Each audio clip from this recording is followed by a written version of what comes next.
And so I wanted to just share with you guys like my mental process as I am creating a dance from scratch. And of course, I prayed and everything first. I had just got finished with a dance practice for Bread of Life Ministries. And then now I was transitioning into choreographing for a piece called by Tamala Man. He did it for me. And I'm choreographing it for these two young ladies because it is for a dance conference.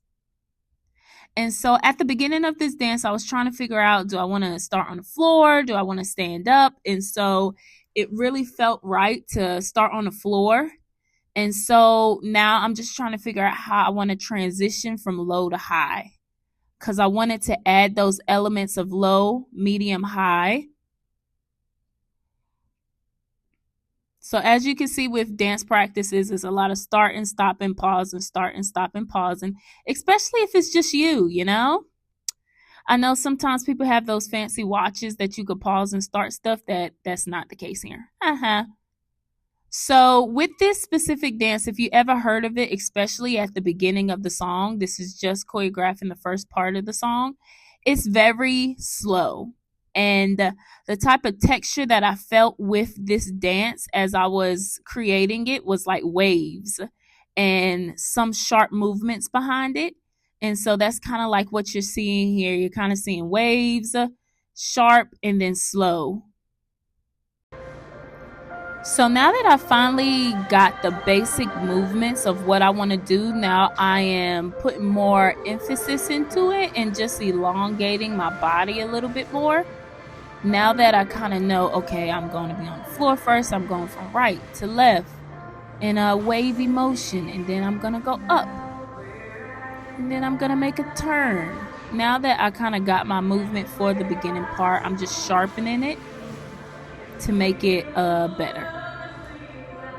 And whenever you are choreographing a piece, always start, stop, do it over again, sharpening up, working on that technique so that whenever you teach it, it can be in excellence. And so now this next part of this that you see is a little bit later in the song, and there's more instruments in there. She's a little bit more elevated. Her voice is more elevated. And so I knew that I wanted to do some type of leap. And so this is me just trying out some leaps. I'm going to be totally transparent to tell you that I'm always working on my leaps. I can always be better at them. But I know that, hey, it's just like the scripture with John 6 with the 5 loaves and the 2 fish. You give what God has and he multiplies it. So I give, I show, and I teach what I can. And we can all just grow together. So I'm just seeing kind of what is working for the dance.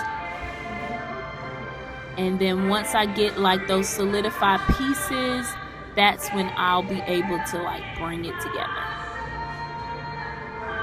And so whenever you are choreographing for a piece, this is one of those days that what I call like just workshopping. I'm kind of workshopping some movements, seeing what it works for me, what are some movements that I will truly solidify, and then I'll just go from there. So this was kind of like a workshop day, and so what I'll do is I'll review my footage, kind of see what I needed to do better with, kind of see what worked with the music, and then I will add to it. I will put more bone to the dance. So again, trying out some movements to see what seems to be working. That's one thing that I love about choreographing. It's such an adventure because you're kind of, able to figure out what you want to do.